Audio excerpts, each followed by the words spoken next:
Good evening, everybody. How are you? It's very sunny here where I am. Well, getting kind of cloudy. Hopefully it gets a little more cloudy. It's kind of hot. But tonight, what the thoughts going through my head tonight are what happens. So let me rephrase it. We depend on the Supreme Court to protect our rights. They deem whether laws are constitutional or unconstitutional. Now, what happens when the Supreme Court is acting in an unconstitutional manner? When the Supreme Court judges are no longer working for the good of the people and for our rights, but instead to protect the government from the people. That's literally the opposite. That is the polar opposite of what they are to do. And I think that's more important than a lot of people acknowledge.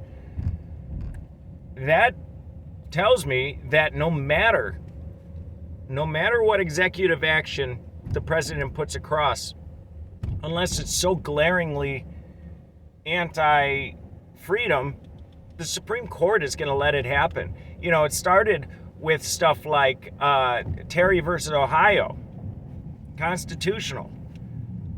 Just because a cop says he has reasonable suspicion, he can detain you and pat you down. See, here's how they leverage language to take away your rights. A pat down, which is when an officer makes bodily contact with you, oftentimes with the back of their hand. A pat down to them is separated from a search, even though they're literally searching you. That is what it's for. They pat you down for weapons. Okay, let's drop the semantics. What does that mean? That means that they're searching you for weapons. I have a right to have weapons. I also have a right to be free from searches and seizures. And yet, a Terry stop tells me that I'm not, by the fact that I can get patted down, and by the fact that the Supreme Court upholds it. And that was in the 60s. Dude, we're so far down from where we were then.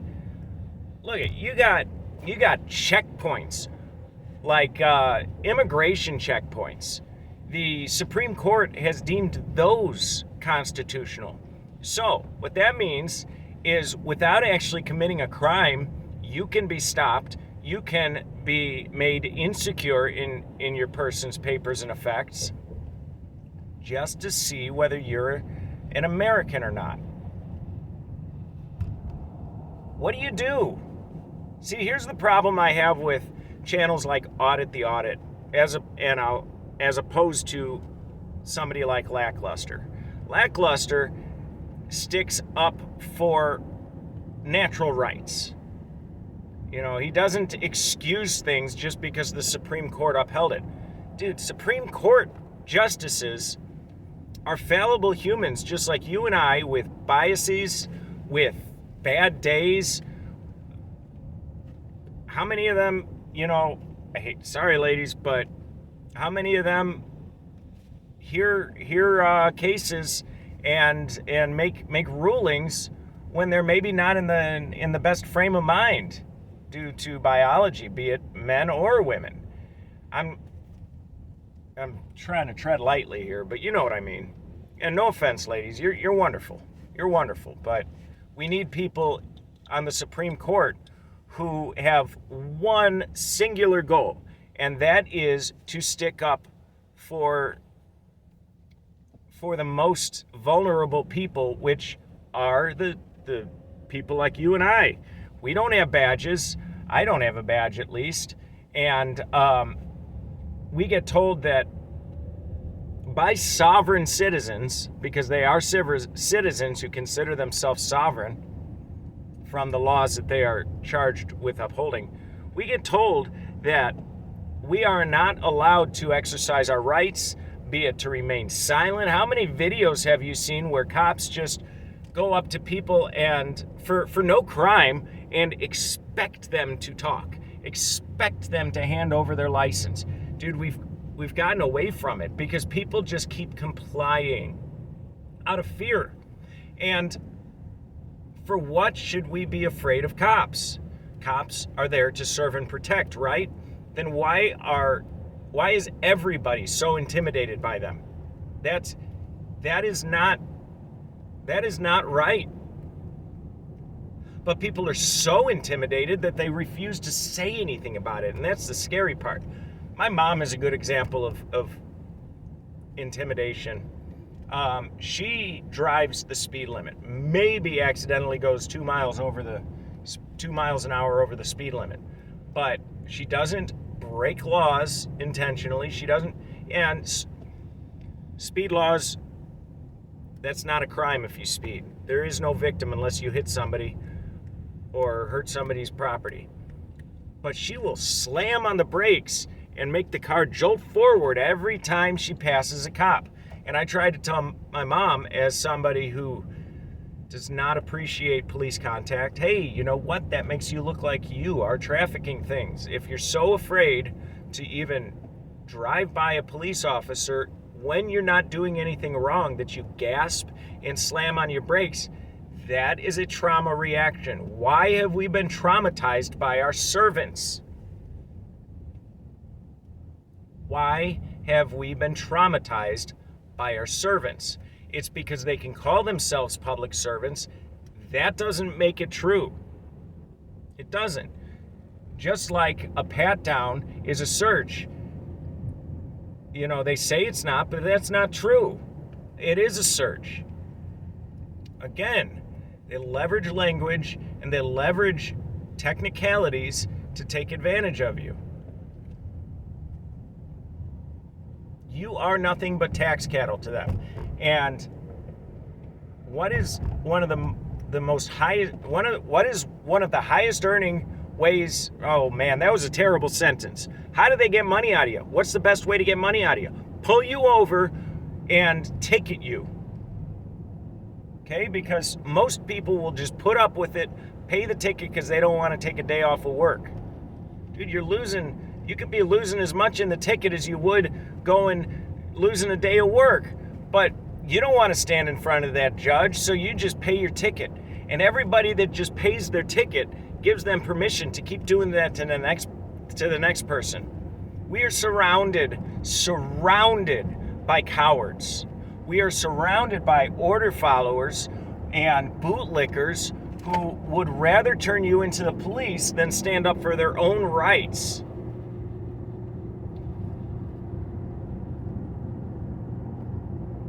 That's not a country, this isn't a society that I feel accepted by, because I actually value my rights and I value your rights too. And I'll stick up for both of our rights at the detriment to myself. Because you know what? What's going to happen in 20 years? Look at where we've come since Terry versus Ohio. Look at where we are. We've gone from,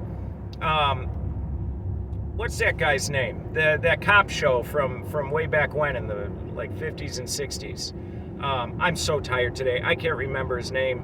But you know, the cop. Andy of Mayberry. Whatever it is. Anyway, look at where we've come. That guy was just a good old boy out to help his fellow man, and now we've got a bunch of robotic, sociopathic, military geared up tyrants. And that is over 60 years.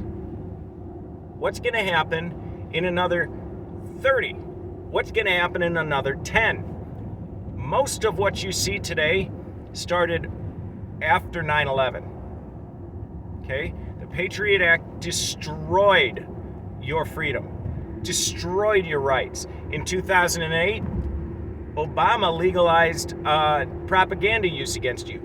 You are their enemy, and the quicker we all see this collectively, the quicker we can move on from this fantasy that is the United States being a bastion of freedom. Dude, when we go share freedom with other countries, what we do is we destroy them. and we make them in our own image, which is a sickly and degraded image.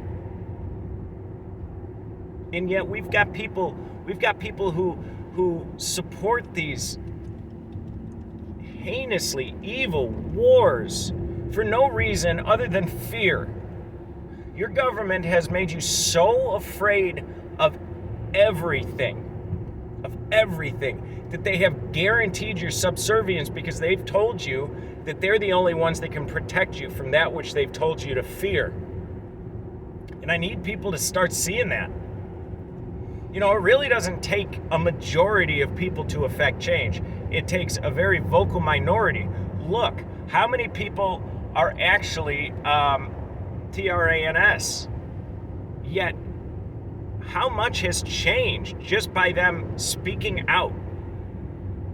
Why don't we follow the same plan of attack, so to speak? Not a literal attack, of course, but get loud about it so people can't ignore us.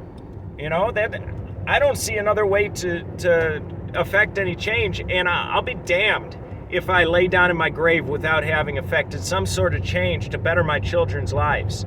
I don't care if it's finding a plot of land for them to defend, or if it's, you know, forming a better state for them. Although I really don't think that's the way to go. Statism is never the way to go. You know, I'm just kind of rambling. I'm exhausted today, but I hope somebody finds some value in what I'm saying. One thing that I would like to contend is that tribes are the way to go. When you've got a group of maybe 50 to 75, 100 at the max, I think generally people kind of fall in with the same motivations and the same goals, and let's face it, everybody wants to achieve their goals. And so if you've got a fairly small group with common goals, you can achieve it. That's kind of like how unions work, you know? It's a group of people, a small group of people standing up against, well, actually it's a large group of people standing up against a powerful few, which is the same thing that we need to do. We need to unionize ourselves as Americans, not as U.S. citizens, not as corporate entities, but as men and women. We need to unionize ourselves, get together, tell the government to fuck off when they try and fucking divide us further, because that is how they control you. They control you by making you hate me and by trying to make me hate you. But I realize that it's the entity that is the U.S. government that should be the object of our derision. Okay, but people are so eager to hate that which is different, and eager to be told who to hate and who to love, and nobody has their own thoughts anymore. But I guarantee you, if somebody did sit with their own thoughts for a second, you know, I haven't met a single person who says that this country's in good shape.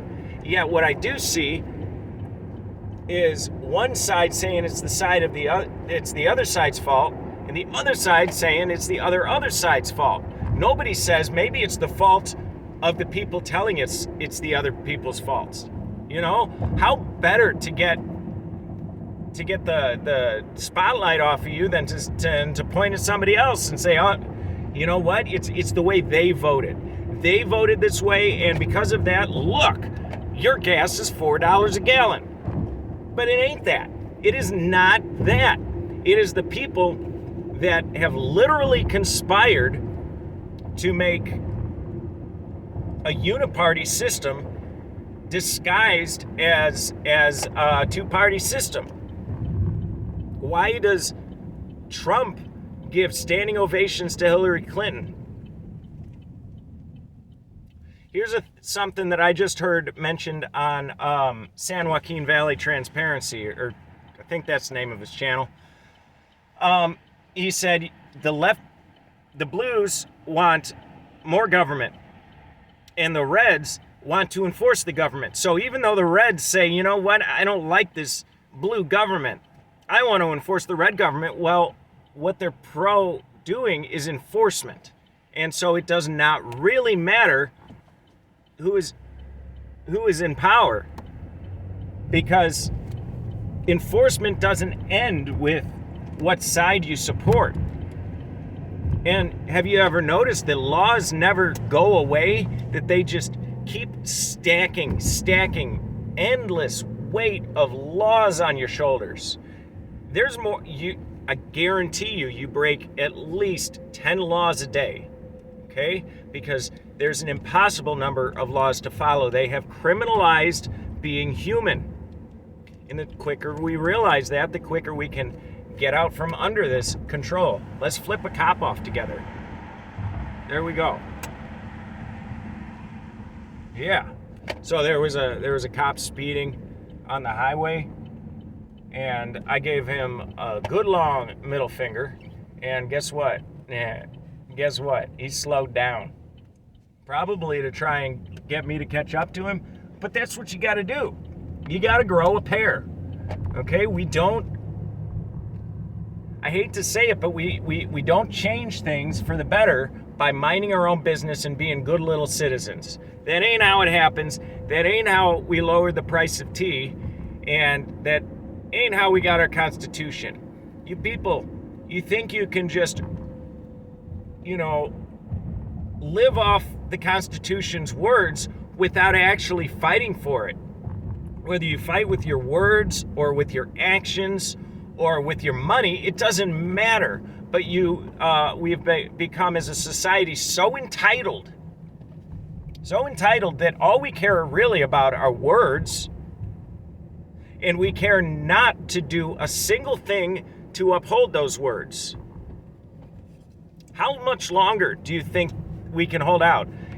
This fantasy that is the United States of America, people are waking up to it. And, your car can still run if I don't know. Car analogy is bad because I don't know a whole lot about cars. But let's see. A guitar can still be played with 5 strings instead of 6, but you're not going to get that beautiful harmony. And that's how it is now. We're playing on 5 strings because the 6th string, 1/6 of people have realized that this fantasy that is the United States is not in their corner at all. At all. Okay? We have been overtaken by